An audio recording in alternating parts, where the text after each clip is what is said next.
Hello everyone, welcome to Re Academy. So recently 4 June को हमारे vice president ने एक टर्म को कॉइन किया है। क्या कहा है उन्होंने, देखते हैं। उन्होंने कहा कि new education policy follows Nai Talim of Mahatma Gandhi by giving importance to mother tongue. अब ये जो वर्ड है नई तालीम, इन्होंने जो वर्ड कॉइन कर दिया है, अब ये वर्ड कॉइन करते ही आपके प्रीलिम्स एग्ज़ाम के लिए, चाहे वो यूपीएससी का हो चाहे वो स्टेट पीसीएस का हो, ठीक है, दोनों ही एग्ज़ाम के लिए आप बहुत इंपॉर्टेंट है कि आपको पता होना चाहिए कि जो नई तालीम वर्ड है ये फाउंड किया था महात्मा गांधी जी ने, ठीक है। इसके अलावा ये जो वर्ड है एसोसिएट करता है आपका न्यू एजुकेशन पॉलिसी से, तो क्या सिमिलैरिटी है वो हम यहाँ देखेंगे।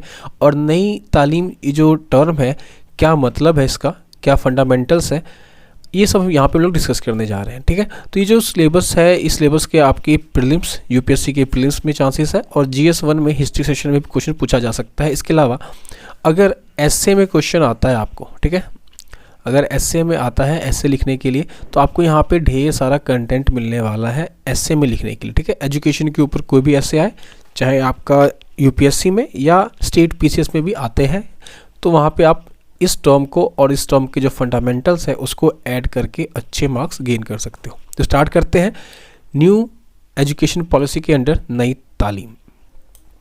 अभी जो नई तालीम वर्ड है, ठीक है, ये जो वर्ड है नई तालीम, इसका जो बेसिक एक मतलब होता है, आप कह सकते हो ऑल्सो कॉल्ड एज बुनियादी शिक्षा, ठीक है, बेसिक एजुकेशन, ठीक है। फॉर एग्जांपल जैसे कि बेसिक या फंडामेंटल्स क्या होते हैं किसी भी पर्सन के लिए, तो आपने एक कहावत सुना होगा, रोटी कपड़ा मकान, ठीक है, रोटी कपड़ा मकान। अब रोटी कपड़ा मकान, ये जो तीन वर्ड है, ये तीन जो चीज़ें हैं, ये ह्यूमन के लिए भी इम्पॉर्टेंट है, ठीक है, और रोटी आपका मकान ये एनिमल के लिए भी है। तो एक और चीज़ है जो डिफ्रेंशिएट करता है ह्यूमन और एनिमल के बीच में, वो है आपका एजुकेशन, ठीक है, एजुकेशन। तो इसीलिए यहाँ पे एजुकेशन को यहाँ पे बेसिक मान के गांधी जी ने एजुकेशन को नई तालीम के अंदर बुनियादी रूप से पढ़ाने के लिए, सभी को शिक्षा मिल सके, इसलिए इस वर्ड को कॉइन किया था, ठीक है। इसके अलावा आपसे ये पूछा जा सकता है एग्ज़ाम में कि जो नई तालीम वर्ड है गांधी जी ने सबसे पहले कहाँ इंट्रोड्यूस किया था, तो उनकी जो एक न्यूज़पेपर थी जिसका नाम था हरिजन, ठीक है, तो हरिजन में सबसे पहले इस वर्ड को उन्होंने फाउंड किया था। और इसके बारे में आपको थोड़ा एक बेसिक याद रखना है कि जिसे ब्रिटिश टाइम में बहुत सारी एजुकेशन कमेटीज़ आई थी, ठीक है, वो dispatch sergeant committee, Hunter commission भी एजुकेशन कमीशन था एक। तो ऐसी कमीशंस के थ्रू अंग्रेज़ों ने इंडिया में बहुत सारे चेंजेस किए, जिसके थ्रू हुआ क्या कि इंडियन कल्चर जो था वो डाइल्यूट हो गया, ख़त्म होने लगा, और ब्रिटिश कल्चर इंडिया में इंट्रोड्यूस हुआ और फ्लोरिश करने लगा। तो इस चीज़ को टैकल करने के लिए गांधी जी ने अपना एक प्रयास किया और वो था नई तालीम को इंट्रोड्यूस करना।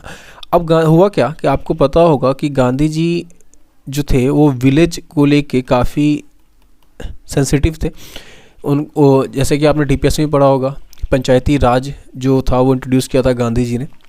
तो पंचायती राज के अंडर क्या था, विलेज, और विलेज के अंडर क्या है 70% आबादी, उस टाइम के अकॉर्डिंग बात करें तो, और अभी के अकॉर्डिंग ये बिल्कुल सही है। तो 70% आबादी जो है आज भी विलेज में रहती है, तो उनके ऊपर ज़्यादा एम्फेसिस था गांधी जी का। और उनका कहना था कि अगर हम 70% आबादी पे फंडामेंटल ध्यान दें तो हम इंडिया में जो ब्रिटिश कल्चर फ्लोरिस्ट हो रहा है उसको टैकल कर सकते हैं और इंडियन कल्चर को प्रमोट कर सकते हैं, ठीक है। इसका एक बैकग्राउंड भी है, वो देख लो आप यहाँ पे। इसको ना नई तालीम शिक्षा को एक और नाम से जाना जाता है, जैसे एक बुनियादी शिक्षा हो गया और एक हो गया आपका वर्धा, ठीक है, वर्धा शिक्षा योजना।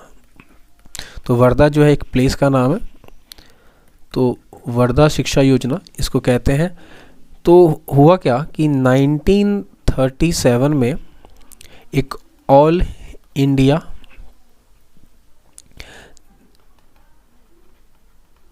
नेशनल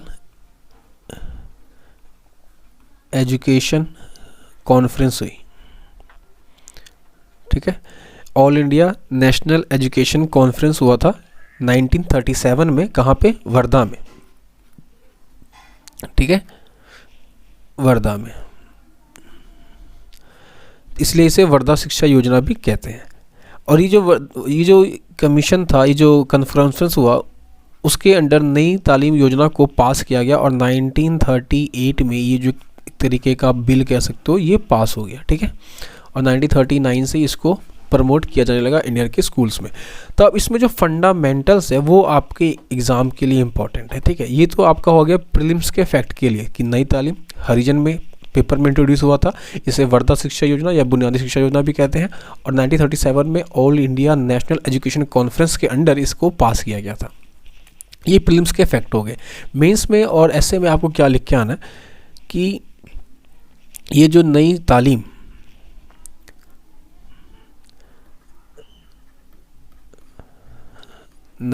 है, इसकी कुछ फंडामेंटल्स प्रिंसिपल्स है। फंडामेंटल प्रिंसिपल है, पहला क्या है? पहला है फ्री एंड कंपल्सरी एजुकेशन, ठीक है। फ्री एंड कंपल्सरी एजुकेशन, सभी को स्कूलों में शिक्षा मिल सके, फ्री एंड कंपल्सरी, ये इसका एक मेन मोटिव होगा, एक फंडामेंटल होगा। और अभी इंडिया में क्या है, 6 to 14 तक के एज को क्या मिलता है? Free and compulsory education. Second क्या है कि जो एजुकेशन जो होगा वो मदर टंग में दिया जाएगा, ठीक है, मदर टंग में दिया जाएगा। मदर टंग क्या होगा? मीडियम होगा एजुकेशन का, ठीक है। क्योंकि मदर टंग में क्या होता है कि स्टूडेंट या चिल्ड्रन ज़्यादा जल्दी गेन कर लेते हैं चीज़ों को, अपने फीलिंग्स को, अपने एक्सप्रेशंस को ज़्यादा अच्छे से डिस्क्राइब कर सकते हैं, बता सकते हैं, लिख सकते हैं। इसीलिए जो मीडियम होगा वो मदर टंग में दिया जाएगा। और रिसेंटली वाइस प्रेसिडेंट ने इसी पॉइंट पे एम्फेसाइज़ किया है कि जो नई तालीम है उसके अकॉर्डिंग ही हम क्या कर रहे हैं, जो न्यू एजुकेशन पॉलिसी है उसमें मदर टंग को इंट्रोड्यूस कर रहे हैं, ठीक है। इससे इंडिया का जो एजुकेशन सिस्टम है वो बेटर होगा, जो लर्निंग कैपेसिटी है स्टूडेंट की वो इम्प्रूव करेगी, ठीक है। इसके अलावा थर्ड पॉइंट यहाँ पे है, थर्ड है based on vocation. Based on vocation या आप कह सकते हो फंक्शनल लर्निंग, ठीक है। मतलब ऐसा नहीं कि आप पढ़ रहे हो, ग्रेजुएट हो गए, ग्रेजुएट होने के बाद आपके पास जॉब नहीं है या आपने कुछ ऐसा सीखा ही नहीं, ठीक है, तो वो ऐसा नहीं होना चाहिए। फॉर एग्ज़ाम्पल जैसे कि ITI के कोर्सेज आते हैं ना, वोकेशनल कोर्सेज आते हैं जहाँ पे आप अलग अलग टेक्नोलॉजी रिलेटेड चीज़ें सीखते हो, जिससे या आप कह सकते हो कि स्किल सीखते हो, स्किल बेस्ड नॉलेज, ठीक है। ताकि आप ना पढ़ने के बाद, आपकी एजुकेशन कंप्लीट होने के बाद आप बेरोज़गार ना बैठो, आपके पास कुछ ना कुछ हुनर होना चाहिए जिससे आप क्या कर सको, अपना पालन पोषण या भरण पोषण कर सको, ठीक है। तो ये थर्ड पॉइंट था। फोर्थ पॉइंट क्या है? Principle of non violence. Principle of non violence, school में माहौल ऐसा होना चाहिए, ऐसा पीजेंट माहौल होना चाहिए ताकि पेरेंट्स भी स्कूल में बच्चों को भेजे और बच्चे भी स्कूल से डरे ना। फॉर एग्जांपल जो स्कूल में मारा जाता है टीचर्स के द्वारा, वो नहीं होना चाहिए, ठीक है, ताकि स्कूल आने से बच्चे डरे ना, स्कूल में ज़्यादा इनरोलमेंट हो। फिफ्थ पॉइंट है आइडल सिटीजनशिप। आइडल सिटीजनशिप,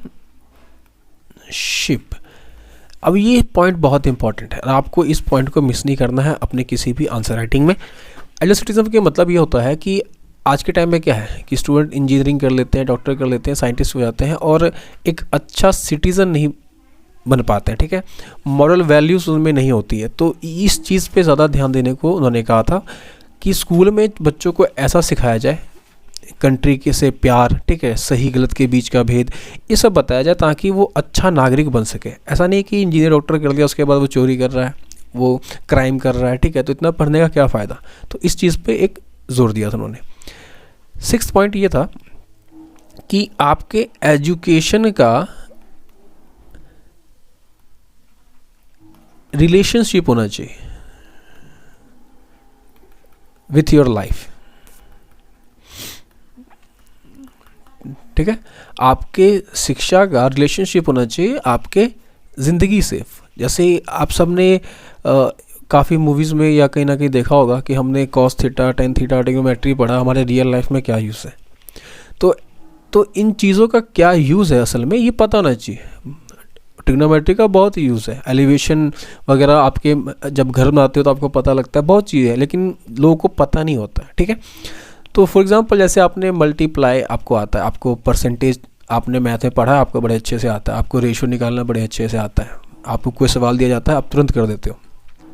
लेकिन जब आप शॉप पे जाते हो, आपको डिस्काउंट दिया जाता है, तो आप कन्फ्यूज हो जाते हो कि कितना डिस्काउंट मुझे मिला, कितना मेरा एक्चुअल प्राइस देना पड़ेगा, मुझे पे करना पड़ेगा, ठीक है। फॉर एग्जांपल आप सब्जी लेने जाते हो, शॉप पे जाते हो, आपको वहाँ पे मल्टीप्लाई करने में प्रॉब्लम हो रहा है, ठीक है, आपको वहाँ पे, तो ये चीज़ें नहीं होनी चाहिए। आप स्कूल में अच्छे स्टूडेंट हो और बाहर की दुनिया में आपको मल्टीप्लाई, परसेंटेज, ये सब करने में प्रॉब्लम हो रही है रियल लाइफ में, तो ऐसा नहीं होना चाहिए। इसलिए आपकी पढ़ाई का आपके साथ रिलेशनशिप होना चाहिए लाइफ में। नेक्स्ट पॉइंट है सेल्फ डिपेंडेंट।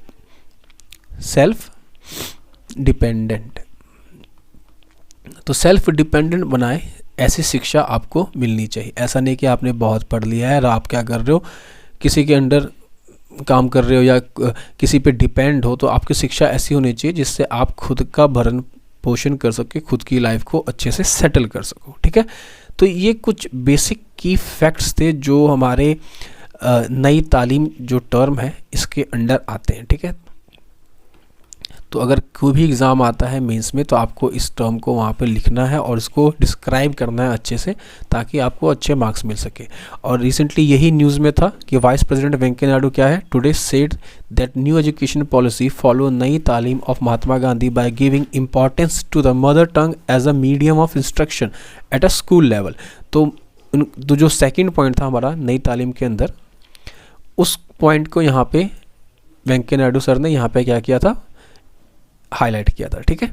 तो उम्मीद करता हूँ आपको ये वीडियो और ये टॉपिक अच्छे से समझ आया हो। तो वीडियो अगर अच्छा लगा हो तो वीडियो को लाइक कर सकते हो, चैनल को सब्सक्राइब कर सकते हो, और इसका जो PDF नहीं, लेकिन अगर आप जुड़ना चाहते हो तो टेलीग्राम पे, री अकेडमी के ऑफिशियल टेलीग्राम पे जुड़ सकते हो। वहाँ हर एक टॉपिक की PDF मैं वहाँ पे अपलोड करता हूँ। तब तक के लिए ख्याल रखिए, स्वस्थ रहिए, थैंक यू।